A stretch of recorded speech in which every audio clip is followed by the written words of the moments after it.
Tate ndili mwana wanu, kana ndinachimwa, lingo lilila kwa inu, Ambuye kululukileni, machimo anga ampili, osa welengeka,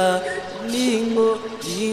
yangana kwa hinu, Ambuye kululukileni, dina chimwa poganiza, ndipo lankulanso, chito zanga ndalepeni, Ambuye kululukileni, machimo anga ampili, osa welengeka, lingo yangana kwa hinu, Ambuye kululukileni, dina chimwa poganiza, ndipo lankulanso, chito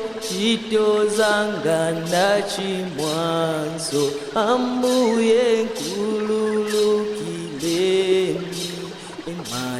machimo anga ampili, osa welengeka, lingo